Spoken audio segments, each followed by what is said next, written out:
Hi, I'm Lisa Barri. Thank you. There is massive fraud going on, massive secrecy, and a disregard for the law. And the reason I know this is because I was an affidavit at the affidavit count to observe. I was sent by a delegate. I was certified. I'm going to ask that the Board of Elections, as with all people in government, be held to the same laws that you all are asking every citizen of this country to adhere to. The law for observing, the Board of Elections in New York City knew this because I saw a letter from them to both campaigns about this, citing the law I just mentioned.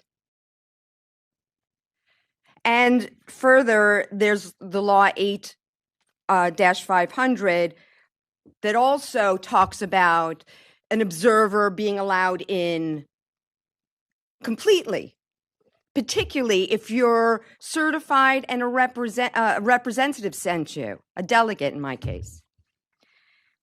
Not only that, according to these laws, I had the right to object to any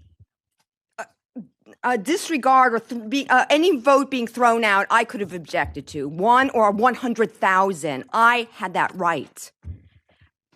This is not what happened. What happened was rather a nightmare. I was forbidden to stand. I was forbidden to sit any closer than 2 feet from any workstation. Everything in their power that they can do, the bottom line is, they wanted me to see nothing. I was told this was the law. That was a lie. This is the government lying about the law. And I could just tell you in my experience, I've had lawyers who take vows of oaths to uphold the law, lie about laws to me affecting my life. It's not okay. It's not okay.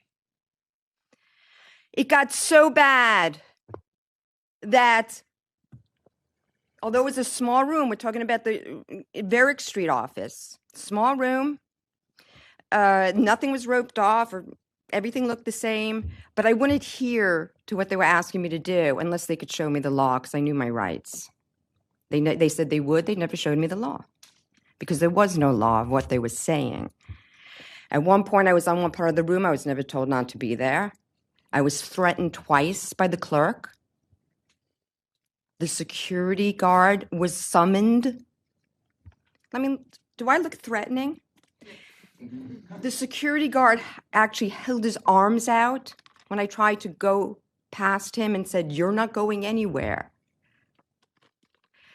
What? Also, some observations in the room. I saw piles of ballots, rubber band with notes on them that they weren't read by the machine, and they were like thrown in a corner. What? I heard one person working on the ballots ask his supervisor, I didn't hear the whole thing, but I heard, how are we to do it when we have to change the numbers? This was a guy with a ballot, with ballots. What? And somebody's going to tell me there isn't fraud going on? Probably the most important thing was I was told early on by the head clerk that only 1/3 of all the affidavit ballots were being counted. I said, why? He said, they're the only ones verified. I said, how do you tell me the process of how you're verifying? Silence, wouldn't tell me.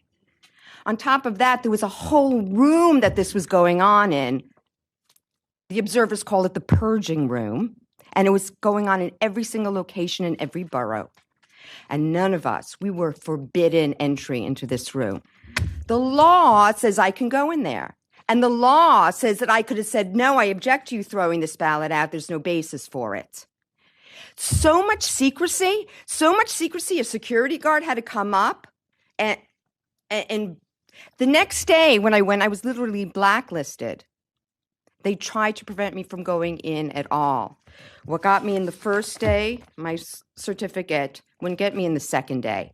Then I was told I had to have something else, which I didn't have at the time. but I got on the phone. I made a call. I ran downstairs. I went to a, print place. It took me over an hour to do this. While they were doing something that they didn't want me to see in the room, they kept me out. Because of me, on the second day, the room was roped off with a security guard present, even though I was told with the original certificate that let me in the first day, I can't come in because the date, something, whatever, and I need this other thing. But if I want, I could stay in the public area, which is behind this new rope. But as a delegate representative, I can go further with the other thing. When I got the other thing, I still wasn't allowed through. And in between that, another gentleman came out with this when I got the second certificate, and he said, oh, that's a problem too, because your delegate only represents this territory, and we've already done that. I said, no, that's not the law. Everything was a lie, a misrepresentation of the law.